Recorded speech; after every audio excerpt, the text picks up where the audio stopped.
Welcome to Power to Unlocked. Imagine waking up one day and realizing no one can hurt you anymore.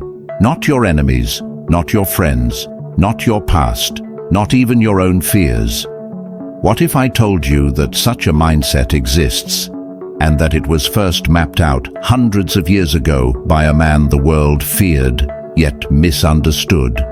In this video, how nothing and nobody will ever hurt you, powerful lesson of Machiavelli. We're not just telling you a story, we're handing you a blueprint, a mindset that once understood will make you untouchable, not physically but emotionally, mentally and even spiritually. Because deep inside the writings of Niccolò Machiavelli, one of the most controversial thinkers in human history, lies a secret. Not the cold, manipulative tactics people often associate with his name, but something deeper, something personal, something that can change how you move through life forever. Let me ask you a question. Have you ever been betrayed by someone you trusted? Ever felt small in a room full of louder voices? Ever walked away from a moment thinking, why did I let them get to me? Then you already understand the stakes. Machiavelli did too, but unlike most, he didn't cry about it. He didn't wait for someone to rescue him. Instead, he studied power, human nature, weakness, pain, and from the ashes of his downfall, he built a mindset so strong it still shakes the world today. But here's what they don't tell you.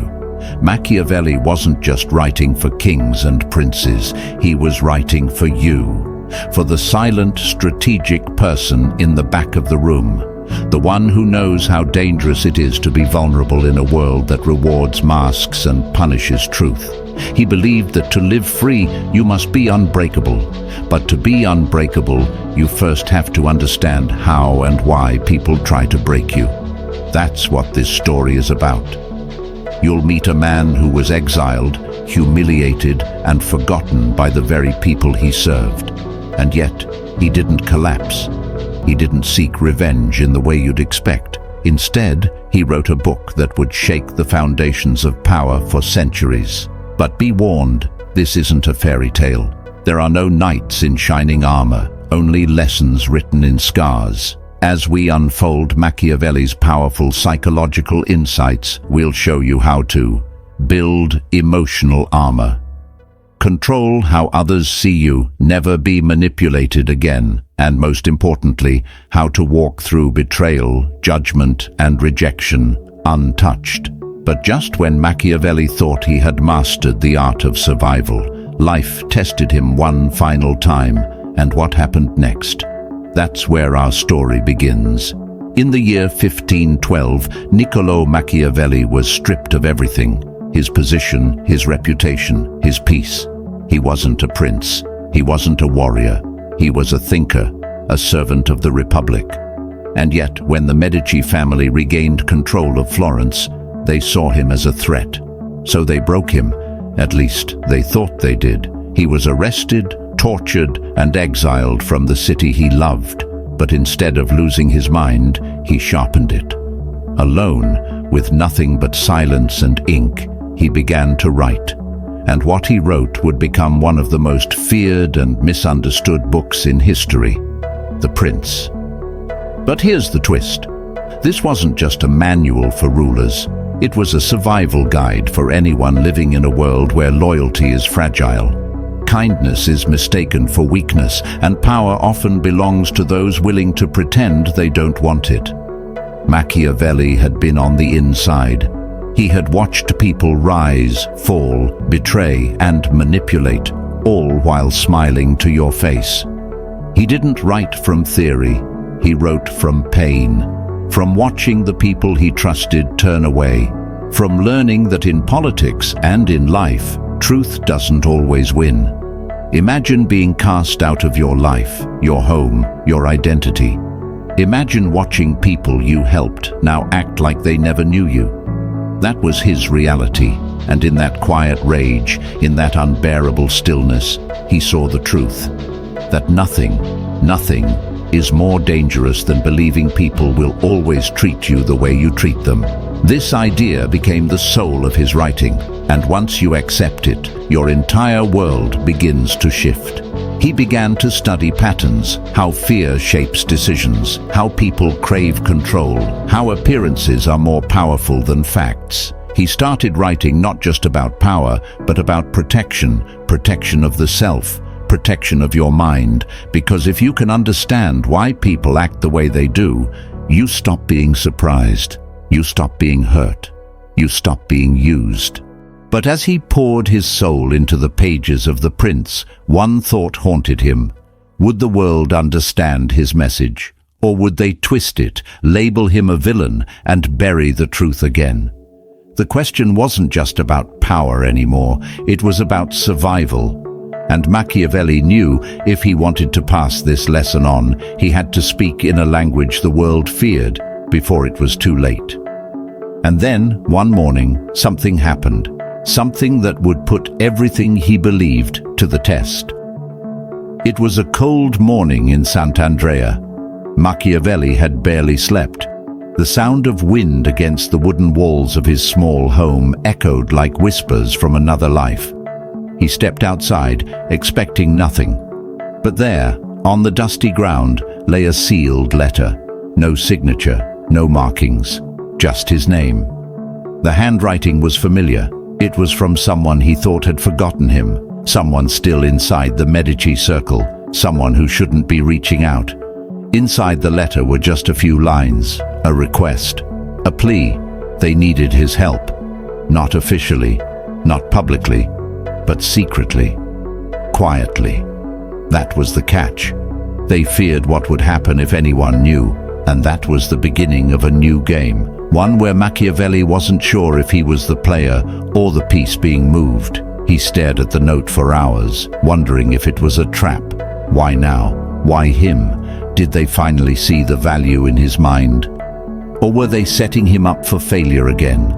And if he agreed, would he be betraying everything he had come to believe about loyalty, about freedom, about human nature? What made it worse was what the letter hinted at, a potential shift in power, internal conflict within the Medici family, someone from the inside trying to manipulate the situation using Machiavelli's strategies, the very ones he'd written in exile. But this wasn't a book anymore. This was real life, and the consequences were deadly. As he stared at the candle flickering beside his desk, he realized something chilling. The very philosophy that made him strong could also be the thing that destroyed him. And if he played this wrong, there wouldn't be a second exile. There would be silence. Permanent silence. The days that followed were filled with silence, but not peace. Machiavelli began to move through the city's shadows, disguised, unannounced, like a ghost of his former self. The same streets that once echoed with his influence now barely noticed his presence. He wasn't trying to be seen. He was watching, listening, calculating. He knew the game had changed, and he knew the cost of misreading even a single move. Every conversation, every glance, every slip of paper carried weight. The Medici weren't just fighting their enemies, they were fighting each other. Ambition was bleeding through the cracks. Power was slipping from fingers too proud to admit it. And in the middle of it all was a name nobody wanted to say out loud. Machiavelli. He had become an idea more than a man. A whisper that scared even the powerful. Not because he had an army, but because he knew how the world really worked. And someone on the inside wanted that knowledge. Someone who thought they could control him. But Machiavelli was done being controlled. The letter had asked him to prepare a document, advice for the next leader. But as he began to write, he realized he wasn't just writing for them anymore. He was writing for himself, for every soul broken by betrayal, for every quiet thinker buried by louder liars. He was pouring out the truth, raw, brutal, untamed. And then the second letter arrived. This time it wasn't a request, it was a warning. They knew, they were watching, and if he didn't stop, they would. Machiavelli folded the letter slowly, hands trembling, mind racing, not with fear, but with clarity. This was it. the moment he had been preparing for, not with swords, but with strategy, and the next move would decide everything. The next morning, Machiavelli didn't write. He didn't eat. He sat at his desk staring at the two letters like they were puzzle pieces from two different games. One was a hand reaching out, the other a blade pressed against his back. But something didn't feel right. The tone of the second letter. It wasn't the same. The handwriting had changed. The pressure of the ink. The rhythm of the words. It wasn't from the same person, which meant what he feared most. It wasn't one player using him. It was two. He was now in the middle of a war that hadn't even begun yet. A silent war, fought in whispers and notes, in hidden meetings and unspoken threats. And he didn't know who was on which side. What he did know was this: both sides thought they could use him to win. They had read his book, studied his teachings, and believed they could outplay the master. That was their first mistake. But Machiavelli wasn't prepared for what came next. Late that evening, a stranger arrived at his door. A woman in a dark cloak, face hidden, voice calm. She handed him a sealed message, nodded once, and disappeared into the fog. Inside the envelope wasn't a threat or a request, it was something worse. A page from his original manuscript, one he had never shown anyone. A page he had burned. Someone had been watching him longer than he knew. Someone had access not just to his thoughts, but to his past, his private writings, his deepest beliefs. And now, those words were in the hands of someone playing a deeper game. He read the line again and again. A man who trusts blindly is already conquered.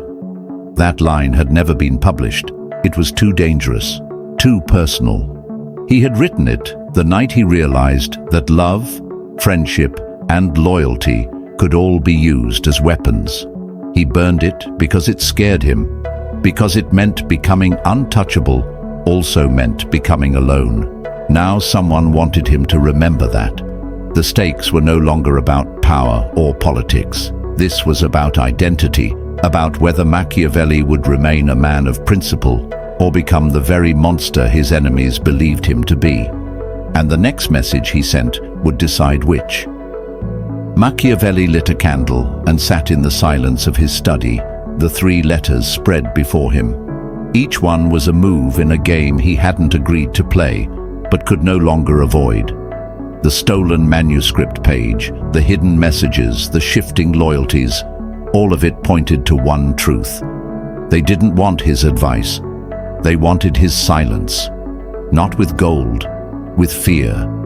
But fear was something he'd already survived. Torture hadn't broken him, exile hadn't buried him, and now, as the fire danced in his eyes, he made his final move. He rewrote the page, not the one they had stolen, but a new version, one that revealed everything, names, motives, lies. He embedded it in a letter addressed not to the Medici, not to his betrayers, but to a rising scholar in Rome, someone young, curious, and far from Florence's tangled web. He knew once the truth was out, there would be no going back. But he didn't need to go back. He only needed to be heard.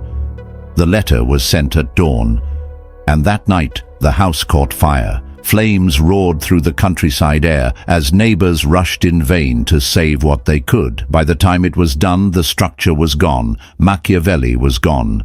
No body was found, just ash, smoke, and silence. Florence whispered of assassination, of betrayal, of one last warning from the Medici. But then, weeks later, in Rome, the letter surfaced. Scholars gathered, whispers turned into questions, and a copy of the prince, now bearing a handwritten page never seen before, circulated behind closed doors. It ended with a single, chilling line. They thought fire would end me. But fire only spreads what's already burning. The world never saw Machiavelli again. But years later, small notes began to appear in places of power: courts, libraries, councils, advice, observations, warnings, written in the same ink, in the same hand. Some say he faked his death to escape. Some say he was silenced too late. But one thing is certain, his final lesson wasn't about power or fear or even survival. It was about transformation, about becoming someone no one could hurt, because no one could find you. And maybe, just maybe, that was the only way to win. Years passed, and Machiavelli became more myth than man. Some swore they saw him in Spain, others whispered he lived in disguise, quietly advising rulers from the shadows. But no one could prove anything. What was left behind wasn't a body. It was a mindset, a way of seeing the world that changed everything. His teachings didn't die in the fire. They lived in every choice people made when trust wavered, when loyalty felt like a risk, and when silence spoke louder than words. The letters kept surfacing, each one simple, sharp, and hauntingly wise. Some believed they were old writings released over time. Others thought he was still alive, moving from city to city, always just one step ahead. But whether he was gone or watching, the impact was undeniable. Machiavelli had done something far more powerful than ruling a city. He had ruled thought, quietly, permanently. For those who truly understood his lessons, life changed. They began to read people, not just listen. They noticed patterns. They learned when to speak and when to remain silent. They stopped reacting and started responding. Not with coldness, but with clarity, with strength. They realized that being kind didn't mean being naive, and protecting your peace didn't mean hiding. It meant understanding the rules and choosing how to play. And that perhaps was the final twist. Machiavelli's most powerful lesson wasn't about manipulation or deception. It was about awareness, about seeing people for who they are, not who we hope they'll be.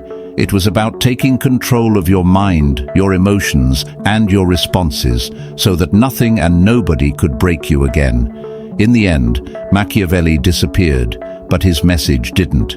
He taught us that true power isn't loud, it isn't violent. True power is being unmoved by chaos, unshaken by betrayal, and untouched by fear. So when the world tests you, when people lie, disappoint, or try to shake your sense of worth, remember what he wrote. They thought fire would end me, but fire only spreads what's already burning. That fire lives in you now, and if you understand it, truly understand it, nothing and nobody will ever hurt you again.